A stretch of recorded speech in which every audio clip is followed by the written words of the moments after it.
Fumette. La fumée est préjudiciable comme elle dit tout gagner. Hein papa, l'amour dépend de ce que je te dis.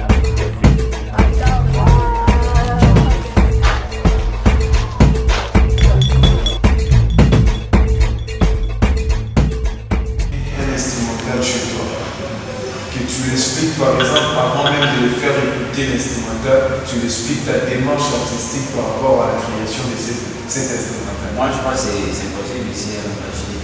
C'est pas impossible. Moi dans la télé, il y a des mots qu'on peut bannir avant de continuer. D'accord, c'est bon. Parce que c'est possible, ça marche. Je donne l'exemple. On va faire le vernissage de notre exposition sonore ici. Le directeur n'a pas encore vu ou visité l'exposition sonore. Mais comment je peux convaincre l'Institut français en tant que, disons plutôt client, de produire notre exposition sonore ici? Il n'a rien. Il n'a rien vu. Il n'a rien vu. Tu as convaincu verbalement. Donc, c'est notre verbal là qui doit devenir écrite pour faire le mail au directeur. C'est ça qui doit expliquer la démarche artistique. Parce qu'on ne peut pas travailler sur toutes les choses où on a des idées pour mentir, et c'est pas vrai. Enfin, il y a une personne qui est vraie. Par exemple, moi j'ai pris si, ok, moi que je vais faire ça, moi, peut-être j'ai des. Je serai obligé de te prendre la parole parce qu'on ne se comprend pas. Je me souviens quand j'ai été contacté par Etienne, il y avait un spot où des mamans qui étaient dans les rivières en train de laver les atos. Alors qu'est-ce qu'ils m'ont dit? Nous avons en campagne, ce qu'on veut, c'est qu'il y ait une musique qui est tirée des personnes qui lavent les habits. Vous voyez, ils m'ont déjà donné leur démarche artistique. Mais quitte à moi de leur convaincre sur ce qu'ils veulent. C'est presque la même chose que je dis.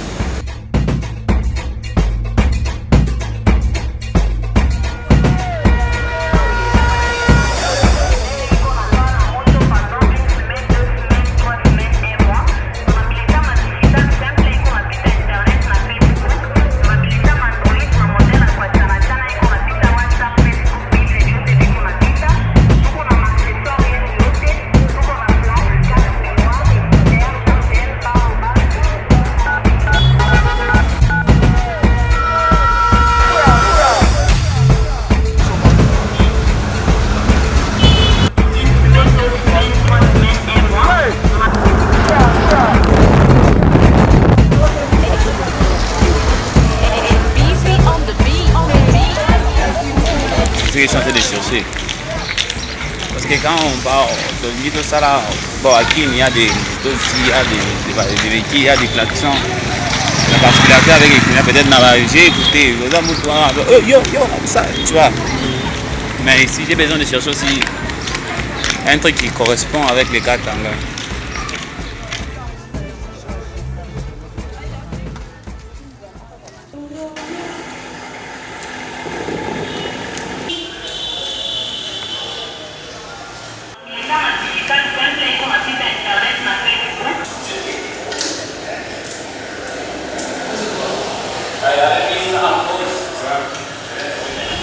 On avait là un peu trop accompagné.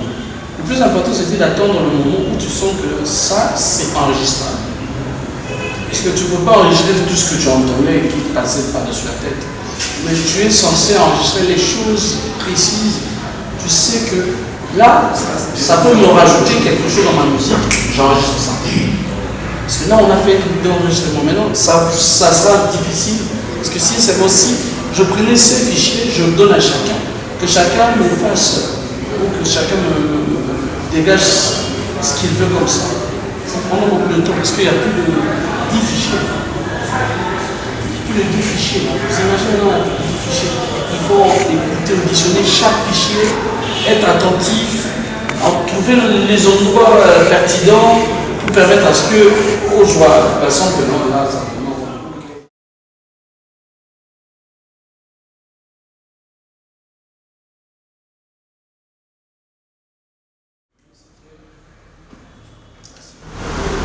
Ça va être facile la tâche de voir chaque élément de son. Je pense qu'on est vraiment bien dedans. Moi j'enlève toujours futile. Lance une tonalité.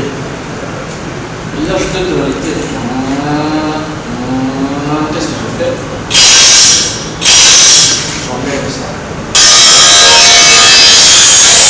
C'est le carana. Bon.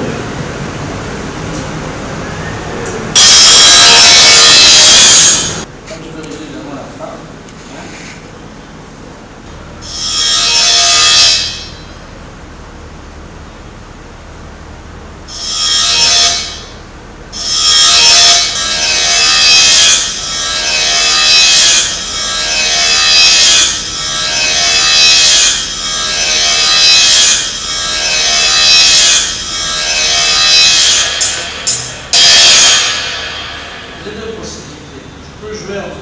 Comme ça, ou soit je peux le jouer parce que, mais au départ, un sample que je crée, je ne mets jamais de reverb, je ne mets jamais aucun effet parce qu'il va être brut.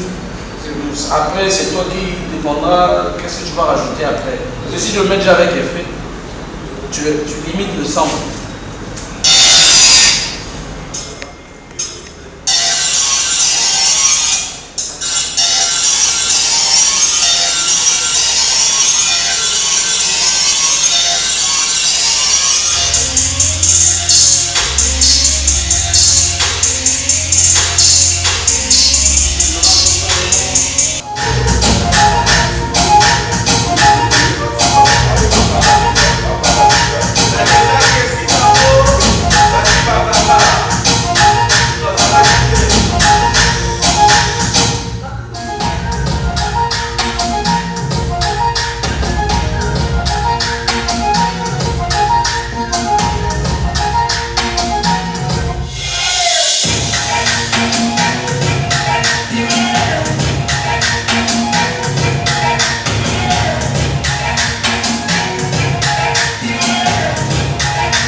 C'est comme installer.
socle de son choix.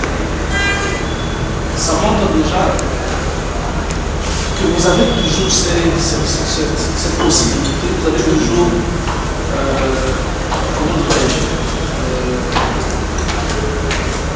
le monde qui comprend cette fonctionnalité. Parfois, cela ne saute pas aux yeux, ne saute pas. On peut le dire aujourd'hui, spirituel comme éminent. Certes, on a tous des samples qu'on utilise de chacun, souvent ça va mais au moment où un sample, tu le modules, pour qu'il d'ici, bientôt, budget, tout ça, automatiquement, c'est plus la même chose.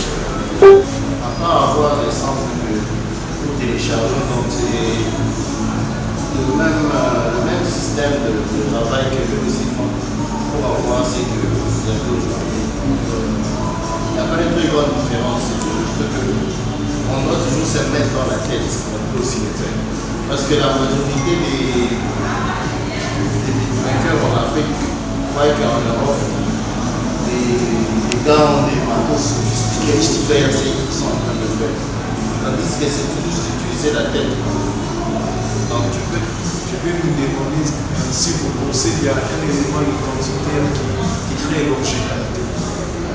En écoutant vos sons, on peut se rendre dans le machine. Parce que c'était parmi les objectifs.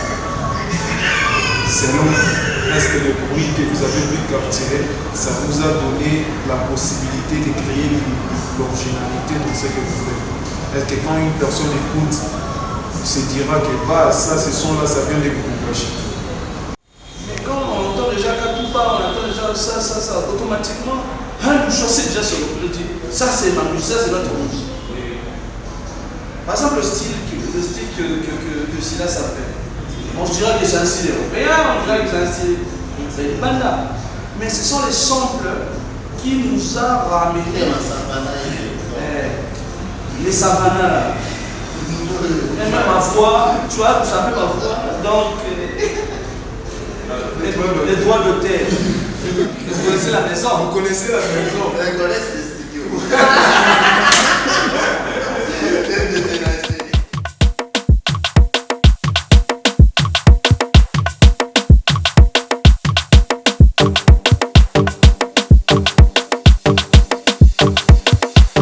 Busy.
commencer, si vous voulez prendre place. Alors, bienvenue à cette première soirée soirée un peu détonnante de l'année 2023. Nous avons fait une expérience avec Malafi et ses acolytes qui sont venus rencontrer certains de nos DJ et beatmakers pour capter les sons de la ville, les reproduire. Donc vous allez vivre tout à l'heure une expérience acoustique assez étonnante dans la salle d'exposition, en visibilité avec Malafi, que nous avons accueilli donc, pour la première fois à Lubumbashi après sa tournée entre Kinshasa et Brazzaville. C'était une première expérience sur Lubumbashi, je pense qu'elle est concluante. Alors, la démarche de Malafi, c'est pas seulement de récolter des prix de la ville, de les sampler, etc. Il y a toute une démarche, il nous en dira un peu plus tout à l'heure, pour nous sensibiliser auprès de la nuisance sonore. Ou des bourdonnements, et on va avoir plus ou moins besoin de temps pour réguler cette capacité auditive. Et au plus les sons sont forts et fréquents, et au moins vite on va réguler, et on risque même de ne pas réguler. Vous écoutez en général la musique très fort. Quand on passe dans une rue et qu'un coiffeur veut vous dire qu'il est là, il va mettre la musique, allez, pour lui et les voisins. Donc la musique est forte. Quand il y a un enterrement, excusez-moi, je ne veux pas offenser les morts, mais quand il y a un enterrement, on chante le plus fort qu'on peut pour accompagner le plus loin qu'on peut peut-être le décédé. Mais résultat, tout l'environnement, tout le quartier va être dans un niveau sonore très élevé pendant plusieurs nuits. Alors la journée, vous allez travailler avec les bruits ordinaires, et la nuit, vous et les enfants allez être en accompagnement du mort pendant une bonne semaine. Et pendant cette semaine, l'enfant est censé aller à l'école et nous aller au travail. Alors, quel est l'impact de tout ce bruit sur les capacités d'apprentissage d'un enfant? En quoi est-ce que bien entendre a de l'importance quand on va à l'école? Nous sommes dans un système où la langue écrite et la représentation des sons. Nous sommes en formation alphabétique, n'est-ce pas? Donc, un alphabet, c'est la traduction écrite d'un son. Un son qu'il vaudrait mieux bien entendre, bien identifier, pouvoir bien, d'une part, comprendre ce qui se dit, mais ensuite, être capable de le transcrire, de passer du son à la traduction écrite du son, qui serait la lettre. Donc, si un enfant a un système auditif abîmé et que la discrimination sonore n'est pas précise, écrire sera compliqué. La musique forte, on entend tout le temps. Et à partir de quand elle est trop forte? Les Canadiens ont décidé 100 décibels. 100 décibels. Oui, d'un point de vue, moi qui ne suis pas appareil. Moi, j'écoute rarement du bruit, et je peux vous dire que la musique à l'instant était déjà trop forte.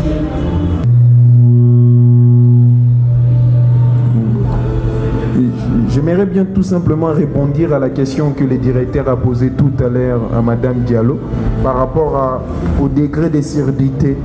Il y a une petite lecture ici dont l'audition normale est la perte moyenne de 20 décibels. Et la déficience auditive légère commence à partir de 21 décibels à 40 décibels. Pour lutter contre ça, nous devons prévenir. Parce que lorsque vous avez déjà des acouphènes, ça peut être tétrable ou pas. Même les appareils qu'on utilise pour mettre les oreilles, ça coûte très cher. C'est pas en moins de 800 ou 400 $. Et moi, je pense déjà que le fait que l'Institut français de Lubumbashi accepte cet événement pour sensibiliser contre la nuisance sonore, c'est contribuer d'une manière directe ou indirecte à la lutte contre la nuisance sonore, mais au travail de prévention aussi que nous réalisons chaque jour. Et ça, c'était pour répondre à la question du directeur tout à l'heure. Donc, si je comprends bien, les terrasses de Kamalondo, elles sont à combien? À 150 décibels?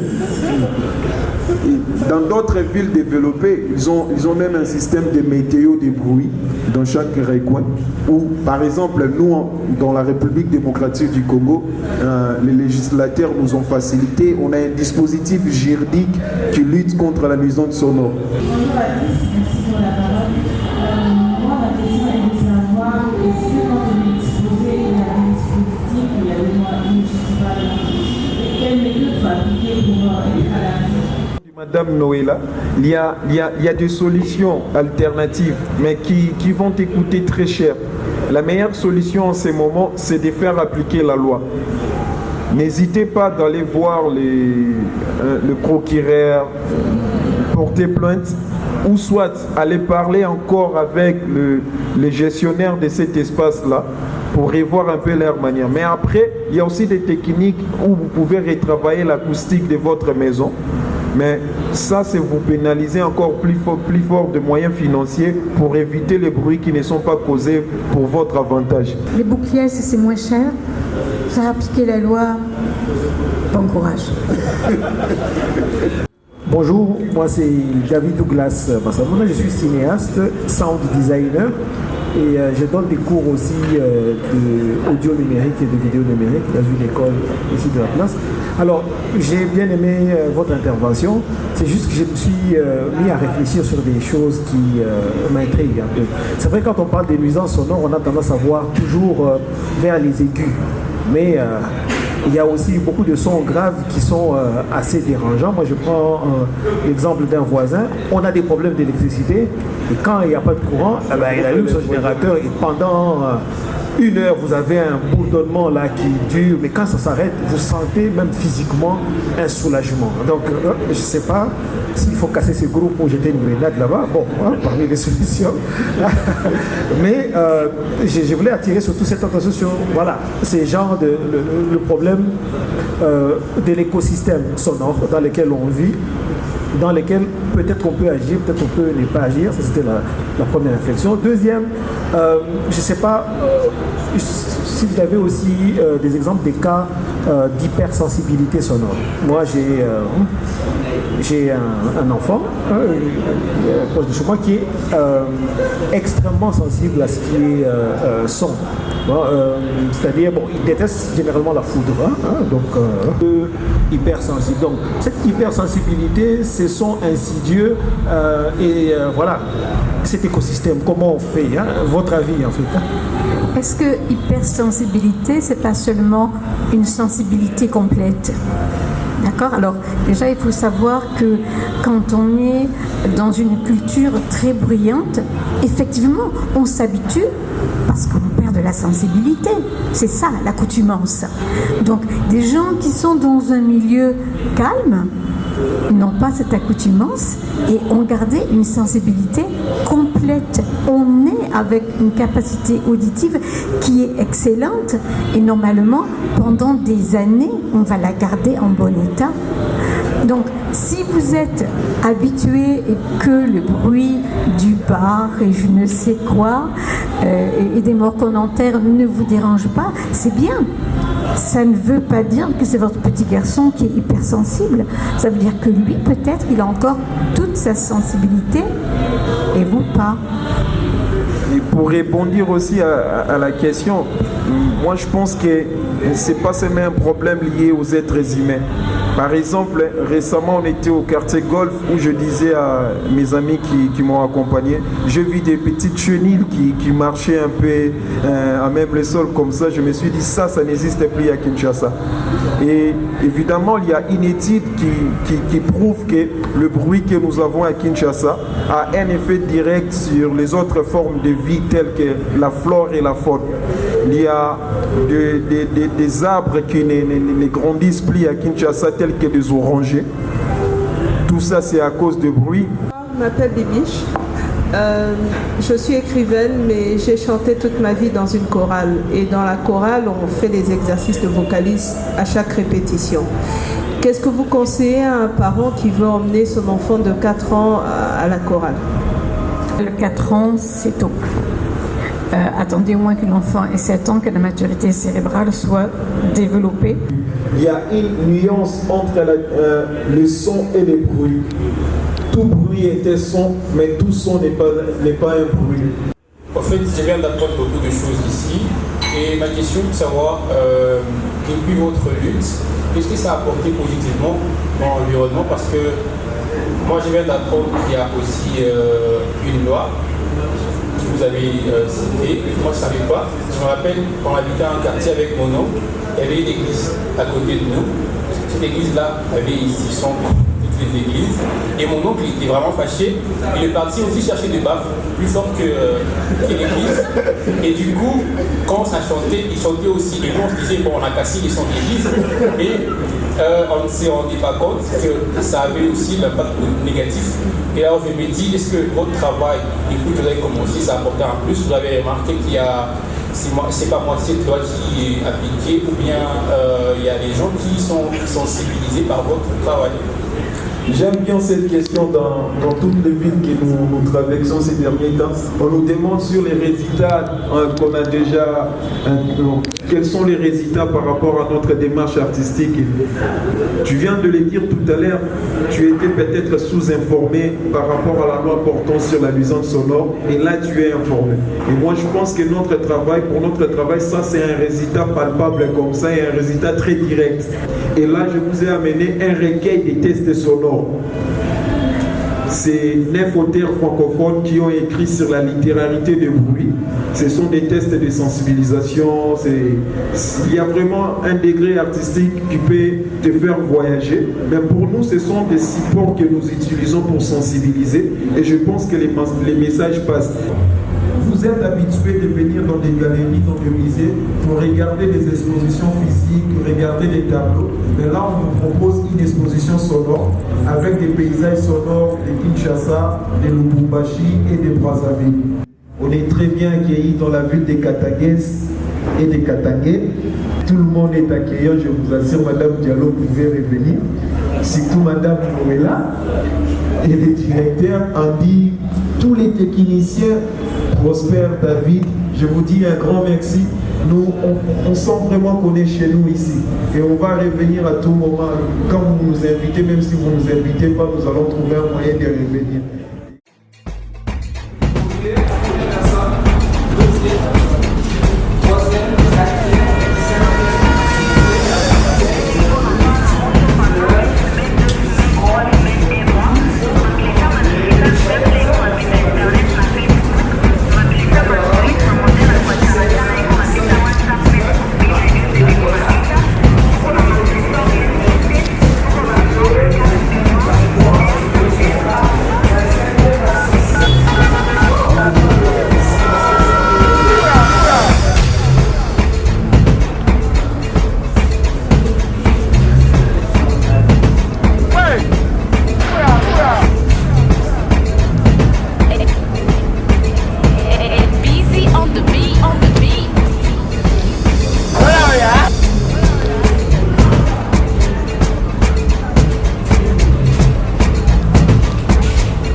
La fumée est préjudiciable comme elle dit tout gagner. Hein, papa, l'amour dépend de toi. Je te dis.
La fumée est préjudiciable.